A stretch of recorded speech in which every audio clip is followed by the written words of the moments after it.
Mr. Speaker, our country is in dire fiscal straits. Years of profligacy under both parties are now crushing our economy under the heaviest debt in our long history. Just paying the interest on that debt now exceeds what we spend on our nation's entire defense. History warns us that nations that bankrupt themselves aren't around very long. Now, many people find hope in President Trump's creation of an unofficial Department of Government Efficiency, or DOGE. Others propose a bipartisan fiscal commission. But in our haste to pass the buck, let us all remember that it is Congress alone that holds the purse strings. Try as we may, we cannot escape our responsibility. Congress is the ultimate bipartisan fiscal commission because, in a very real sense, the buck starts here. The federal government cannot raise or spend a single dollar unless and until the House says that it can. Ultimately, this responsibility rests with us. It cannot be dodged and it cannot be dodged. Fortunately, we have the ideal tools in our possession to bring spending in line with revenues if we choose to use them properly: the budget resolution and the accompanying Reconciliation Act. Here's how it works. Both houses agree on a spending ceiling by simple majority resolution. Reconciliation instructions are then sent to every House committee with the mandate to report out statutory changes to bring spending within these limits.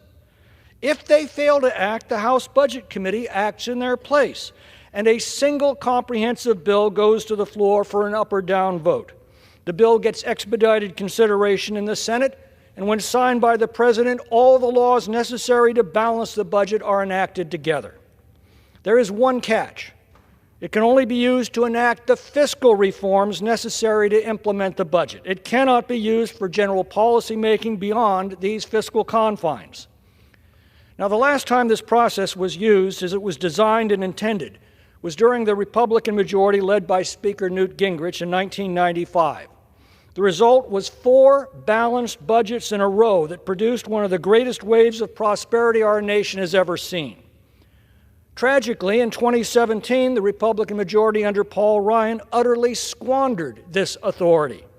Instead of using the reconciliation process to bring mandatory spending to heel, it was abused to achieve pet political projects, first repealing Obamacare and next for tax cuts. Well, the first attempt resulted in a mangled mess of incomplete fiscal measures that collapsed in the Senate.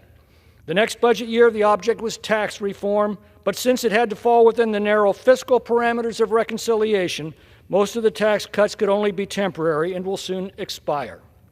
The result was no health care reform and only temporary tax relief.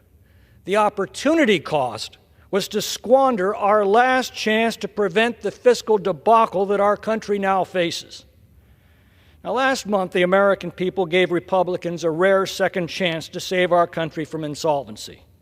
We must not repeat the mistakes that have brought us here. Republican leaders in the House and Senate are once again proposing to use the budget and reconciliation process not as it was designed, to set spending limits and adhere to those limits, but rather to chase a variety of shiny objects, including tax reform, energy development, and border security. Well, these are all vital reforms, and they need to be enacted.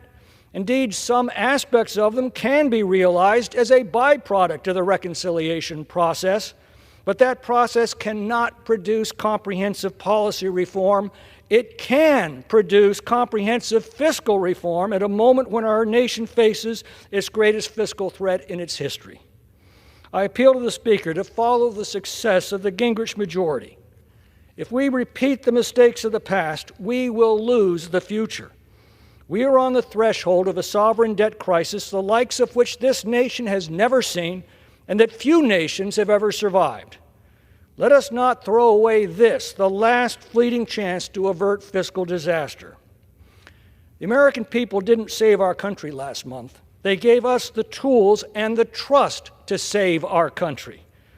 Let us use the tools that they have given us, and let us be worthy of the trust that they have placed in us. I yield back.